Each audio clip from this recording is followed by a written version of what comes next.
We're back once again on the Get Foxy show with Sonia Weyers. Sonia, thank you so much for being here. You're another one of my fabulous European guests across the pond. Thank you for making allowances for the time difference. I sure appreciate it. You're very welcome. Thank you for having me. You bet. Well, you're the author of a book called Happiness Now, A Guided Journey. Mm-hmm. I'm curious, happiness is one of those words we hear a lot about, but what exactly is it? Well, what is it might be too big a question for me, but I could try telling you what it is for me. Okay, that works. I understand it.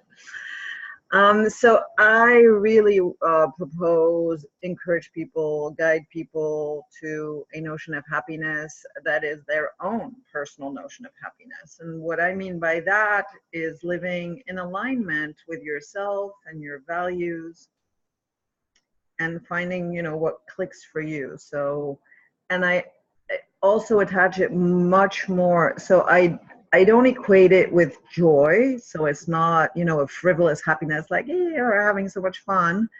I can put happiness in weird places. So if I give you an example, last year, 2018, I had a really difficult year with my parents. My mom had cognitive decline. My dad had many surgeries. And so it was really a difficult year, but I was able to be with them in a way that was meaningful for me. And there was a sense of happiness in that, even though it wasn't joyful, it was kind of more grave. And but I felt really the sense of being really where I was supposed to be was somehow deeply gratifying. So I include that in the notion of happiness. Also, it's not like a place you arrive, right? It's not I'm gonna be happy this day when I have this or that happen. It's a process, and it includes good days, bad days. Yeah, I mean, I can go into more detail if you want, but how's that for a start? I think that's fantastic. What prompted you to write this book? Well, I can answer that on two levels. So I encountered this program to write books that piqued my curiosity. But when I had never thought of writing a book actually, but when it came up, the possibility of writing a book, I was like, what would I write a book about? And then it was like, oh, of course, this is kind of my life's work, finding happiness myself. So I wanted to share that and help other people find their own happiness. So that's my reason for writing this book, for to kind of elevate the mood of humanity one reader at a time, kind of thing. Now that is a noble and worthy cause. Thank you. One of the reasons why I wanted to have you on this show, I came across your TED Talk, the one called Finding Happiness, How Forgiving My Mother Radically Changed My Life. That's right. I watched this video and saw you on stage and heard the story that you told. And oh my goodness, it absolutely touched my heart. And I think with my listeners, and most of my listeners are women, and women have this connection with their mothers. In a lot of ways, it can be pretty tenuous. And so my own wife, for example, has a strong connection with her mother. And sometimes that connection can get a little contentious. And so hearing your story, I thought, wow, how can I get this woman on this show? Because I'm sure there are other women who have also gone through similar situations with their mothers. Could you elaborate a little bit about that TED Talk? Sure. So it's the story. Basically, on the surface or on the face of it, there was nothing really to be told about my story. My parents were, happily married. They wanted a child. I was their desired child. And yet something didn't work from the start. Like my mom, I've come to think that it was some sort of brain damage or something. It was on the side of handicap, but something really didn't click in the contact. And there's a phase in child development which is called the mirror phase, where the baby actually forms an image of itself through the eyes of the caregiver. And oftentimes the mother, especially at the beginning, can be other caregivers. And the way I've come to think of it is, in my case, that mirror was cracked. And so I grew up with this sense that I didn't really know who I was. Like, knowing what I liked was a real struggle. Like, I take the example of picking food in a restaurant. Like, being in touch with what I want. Like, I'm looking at a menu, I'm like, what do I want to eat? Like, how do you even answer that question? I mean, it grips in bizarre places. Anyway, it had different implications in my life. And so, and it had me pretty unhappy, because somehow relationships didn't work for me. I kept, this book, this children book, Are You My Mother? Like this little duck, mom's gone to get food. And that's kind of me. Like, I was looking, are you my mother? Are you my mother? Not necessarily all that consciously at the beginning, but I was just kind of looking for the validation, the recognition anywhere I could. And, clearly that didn't work. And so I went to therapy quite young. When I was 19, I went to therapy just because I just felt miserable. And so I've had a lot of therapy and a lot of chance to kind of make sense of my experience, and to, acknowledge myself what my experience was that my mom wasn't not able to do. And I came to a place where I was really able to forgive, because I had a lot of anger towards her from age 10 to 20, basically. So for 10 years, a lot of anger. Behind that anger was a lot of pain, but so a lot of anger. And I finally came to a place of complete peace with her. And the illustration of that is, I alluded to that last year, 2018, where she was declining pretty rapidly from some form of cognitive decline. And I was really able to be with her, to really, really be with her through that, and be at peace with that. And the freedom that comes from that is amazing. So does forgiveness play a big part in happiness? It can. It certainly can. So if if things happen early in life that you have a grudge, or even in, I tend to think, because I work as a therapist, I tend to think more of early in life difficulties, or difficulties rooted early in life. But it can happen, you're an adult and somebody wrongs you in one way or another, and you're holding a grudge because they, whatever they did to you, and damn them, well, guess who's suffering now, right? They I don't know, they damage your car or something, and they hit and run, and your car's damaged, like, damn them, well, they're partying with their friends, right? And you're here kind of like, so that's a sure way to not be happy. Now, depending on what the slight is, so, your car is damaged, you can relate to that in whatever way you relate to that. Sometimes it touches us deeper than others, I want to say. So the deeper it touches us, and the harder it is to let go. But by forgiveness, got to be really clear what you mean by forgiveness. Forgiveness is not, oh, it's okay what they did. I can still disagree with what they did, with their values, with the way they live their life, with whatever. I can still disagree with anything I want about them. But it's letting go of the grudge, right? And so it's freeing myself from the grip of the anger, resentment, whatever form that takes for you. Are there processes that you go through to release that kind of emotional weight? Well, so in my case and with my mother, because it was, for me, it had its root in such a pre-verbal place. It took me a long time to kind of wrap my, my conscious adult mind around what all that meant. But for things that where we're aware of what it is that we're holding a grudge against, it's the process is really to feel what you feel. So, they hurt me. They did something to me. It hurts. I feel what I feel. I acknowledge what it did to me. I can disagree with, or even have very strong negative views on what they did, but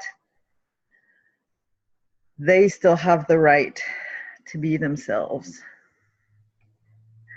I have the right to be me. They have the right to be themselves.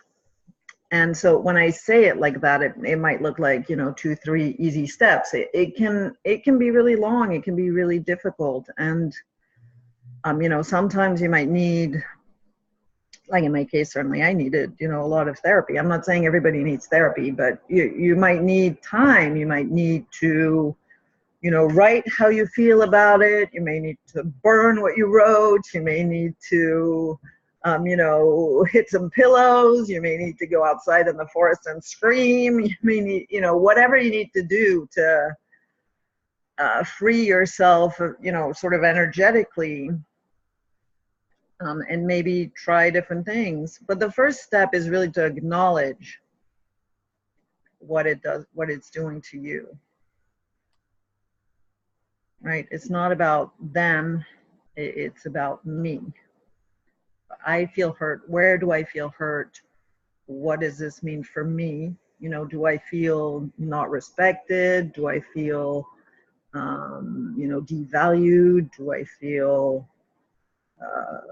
invisible? Do I feel, what is it doing to me?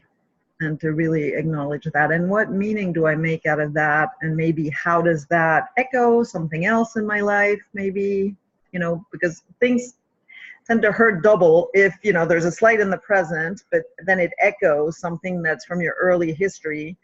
And then you get kind of a double whammy. And so then it seems like that person's responsible for, all your problems, which is, clearly not the case. And I encourage people to think that to think that person has the power to make me feel bad for a long time. That's giving them way too much power. Like, I don't want to give them that much power. Yeah, that's big stuff right there.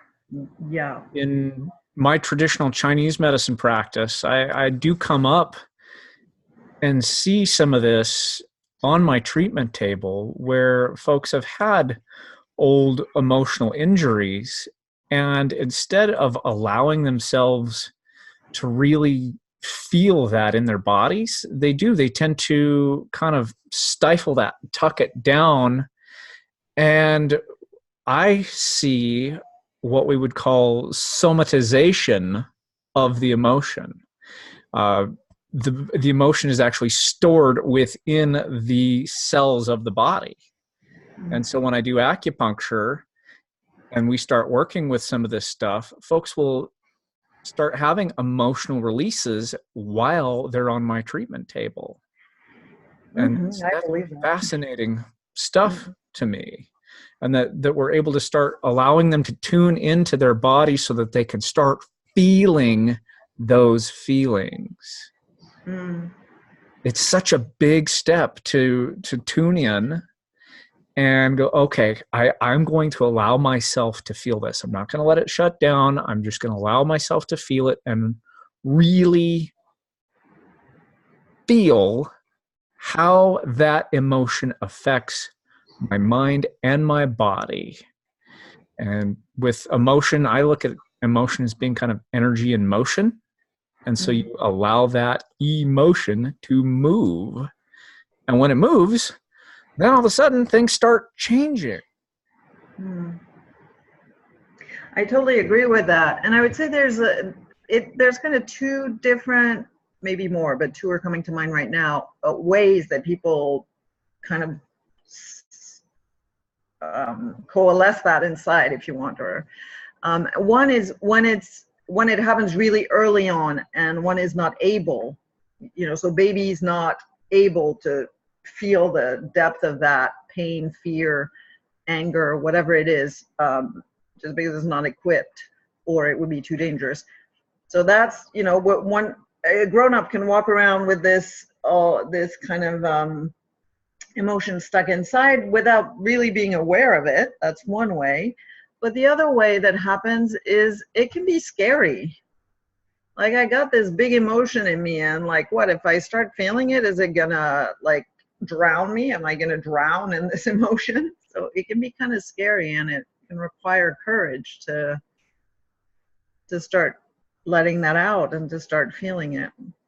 You bet. And I think that's where we look to engage our mental health professionals and our therapists to help provide that safe space for that expression. And the containment to allow that, Yeah. Yeah, that is big stuff. So is there a practice that you find that you may have included in your book that someone can do on a daily basis to help them feel a little bit happier in their life? Well, so I got this book right next to me. So let me see. There's part 3 is all practices, and yeah. So I can give 2 answers to that. One is sort of nourishment, baseline nourishment for your happiness. So I like to do a morning routine, and I'll drop a name here. I like Hal Elrod's Miracle Morning, but you can, and Hal Elrod would agree with that. You can tweak it however you like, but that routine he calls it savers. It's made of 6 parts. S is silence, A is affirmation, V is visualization, E is exercise, R is reading, and S is scribing, so journaling. So I like to do that. I do a version that's like 35 minutes. That's kind of my morning tune-up. And I'm not big on getting up super early, so I do it, whenever is right for me. So that's a general thing. The thing that most, now in terms of crisis or in terms of, in the moment thing, I think the thing that keeps people the most unhappy is their level of stress. That's, the most common thing that will block us from our happiness. And for that, really, your best ally, I think, is your breathing.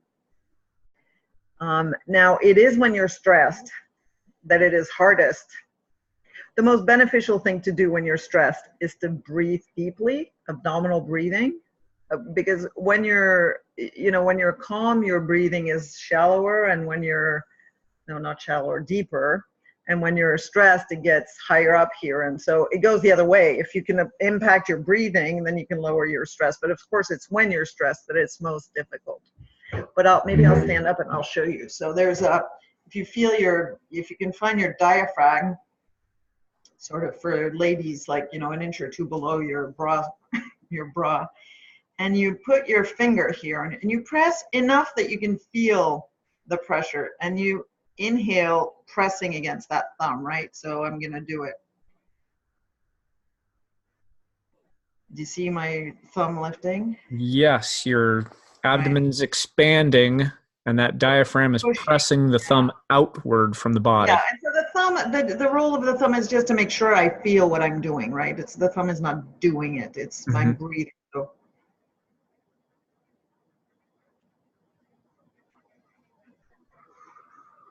Yeah, nice deep breaths.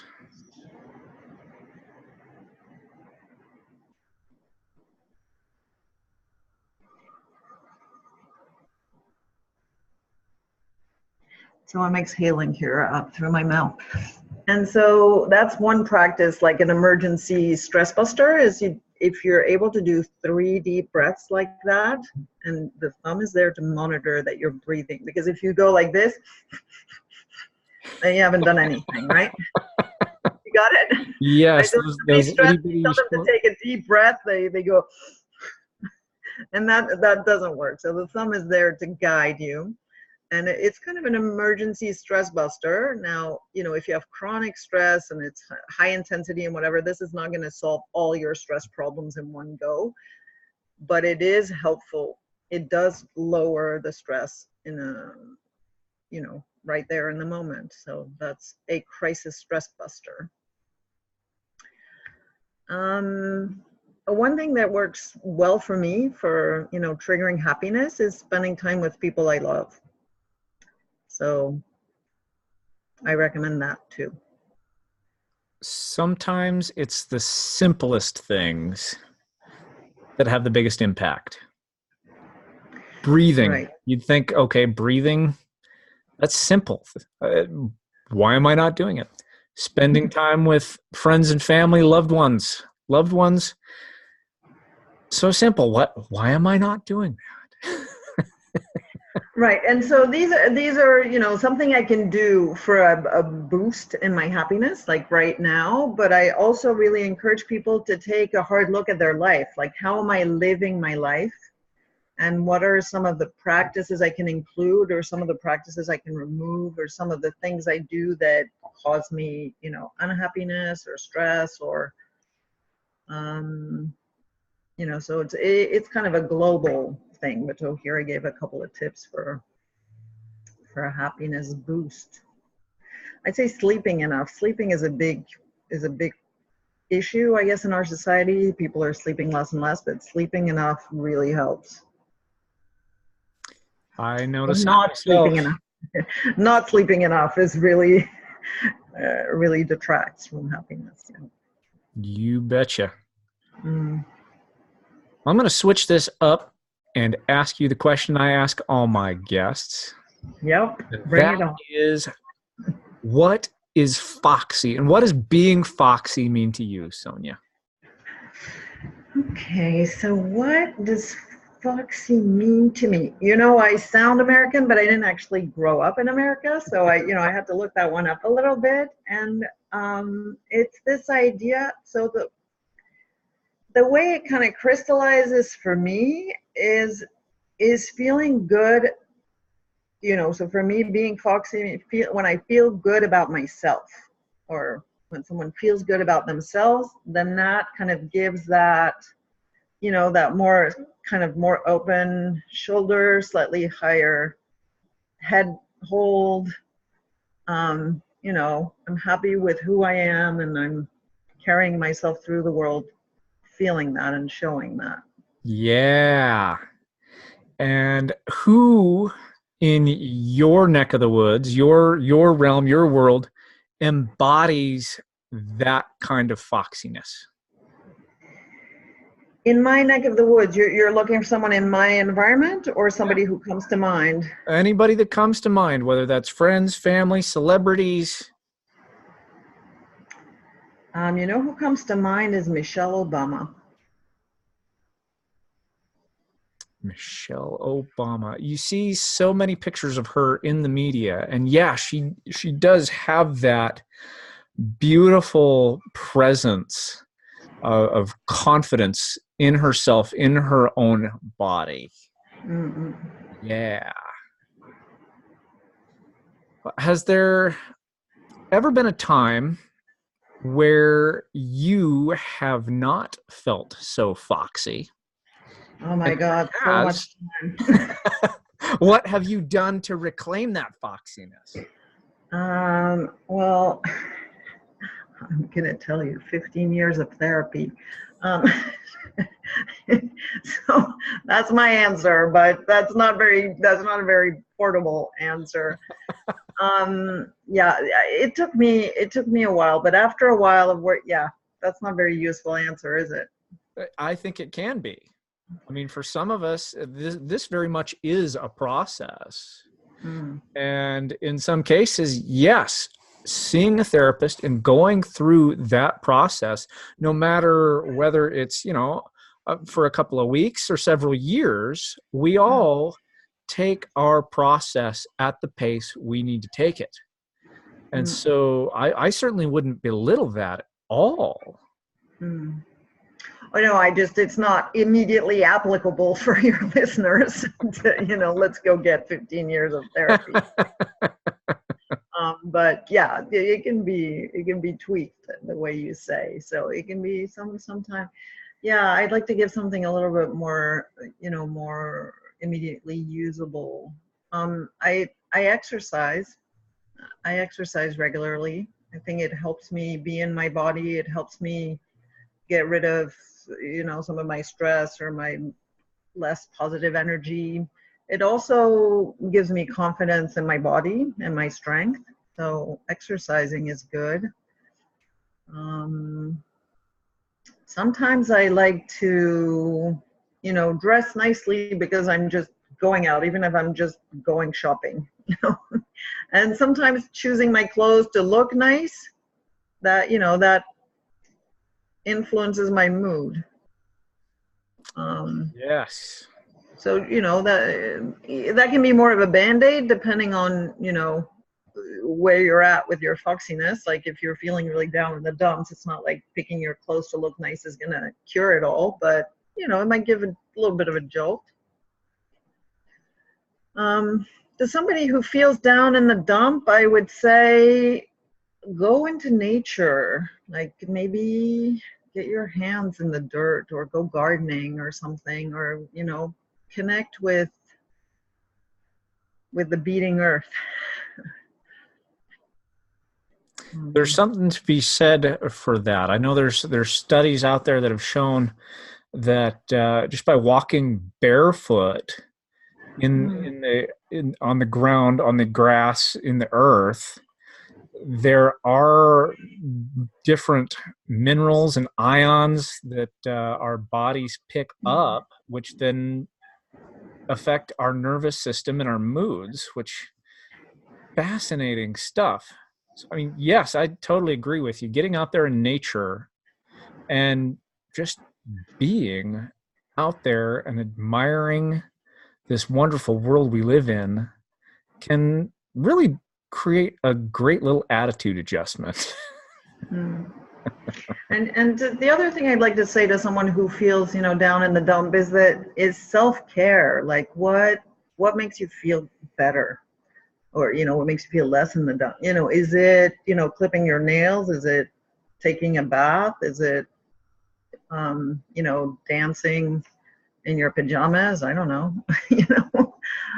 But something that makes you feel good with yourself. It's often when you don't feel good, we often look for the solution in someone else, like somebody else is gonna. And I'm a big proponent of self-care. And an individual. Yeah, self-care is big, and we're hearing more and more about it.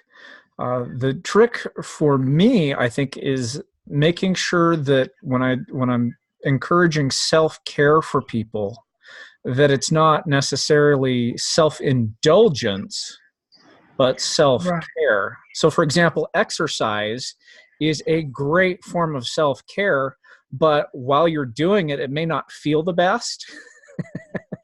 Whereas somebody might say, oh, yes, I'm just going to drink wine for my self-care.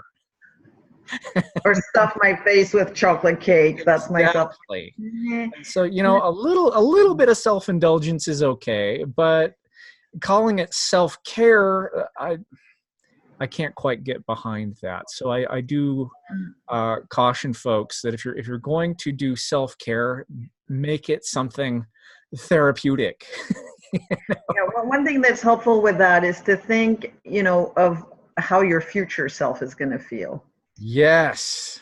When you stuff your face with cake or drink wine or whatever, you're not going to feel so good the next day. It's like, how's my future self going to feel about that? That's a good litmus test for what self-care. That is perfect, Sonia. How can our listeners find out more about you, and how can they work with you? How can they find your book? So my book is in English and in French. It's on Amazon. If you want a signed copy, you have to ask me. I'll send it to you. You'll have to pay for shipping, and I am in Europe. So they're available on Amazon and a couple of stores near me, but most of your listeners are not near me. If you want to find out more about what I do, you can go to my website, which we can probably put underneath the video. Do you want me to spell it out We'll now? put it in the show notes. Yeah, it's Eudokima, EUDOKIMA.com, and it's in French and English, so there's a little flag you can click on for the language. Perfect. And then you can contact me through there. You can also find me on Facebook and LinkedIn and Twitter. Excellent. Well, Sonia, we are up on time. So I want to thank you so much for taking the time again and making allowances for the time difference. And I so appreciate you putting out more light into the world and helping everyone around you feel happier. I'm doing my best. Thank you very much for having me. And I hope people can do something useful with our conversation, useful for them. You bet.